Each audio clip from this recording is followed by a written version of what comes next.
John Dickerson joins me from Washington. And John, you touched on a myriad of topics. What did you take away from your interview with the president?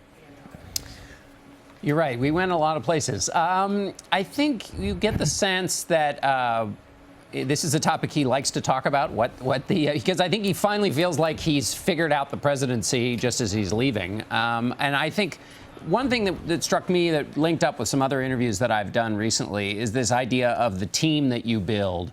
I was talking to some people who were involved in the Romney transition, and they talked about actually working through the positions that Romney was going to take with representatives from all of the different cabinet agencies before the election had even taken place, because they felt whatever Romney wanted to do on day one, they had to have already thought it through because of the complexity of the office and of that team that the president talked about. The president said, you have to think about it as a huge team that you're building, not just one single person. And that's also there's a political angle to that as well. The line that Hillary Clinton is using against Donald Trump is that America is stronger together, playing off of Donald Trump's argument in his speech at his convention that he alone can solve the problems. And John, President Obama will be addressing the Democratic National Convention on Wednesday. Do you have a sense of what his message is going to be?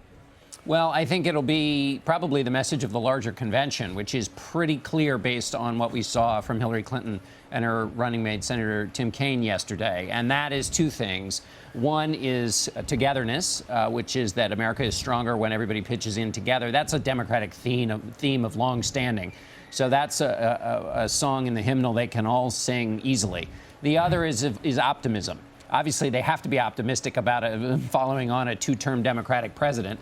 They can't say things are all glum or nobody's going to sign up for a third term of the same party. So those are themes that are right in the heart of what they already believe. But it's also a counterpoint to the Republican convention, where there was not unity. Donald Trump talked about being the only one who could deliver the solutions. He never talked about the Republican Congress with whom he would presumably be working. And also he painted a darker picture of America in his remarks, and that was kind of it was a darker theme. That's not surprising for the out party, but it's a way for the Democrats to kind of build a contrast with themes they're already familiar with, and I think the president will do all of that in his speech. And lastly, what do you make of the leaked emails from the Democratic National Committee? It's a problem right as they start their convention that they need to clean up. There's reporting that Debbie Wasserman Schultz will have her role diminished, if not totally expunged, at the convention. And the big problem here is that the Democratic committee that was supposed to be neutral in the contest looks like there were people inside it who were not behaving in a neutral fashion. And that's going to exacerbate the anger of the Sanders supporters. He was the one being hurt by this tilted playing field. It's also in keeping with his argument during the campaign, which is where he constantly said Debbie Wasserman Schultz and the Democratic National Committee were not playing fair.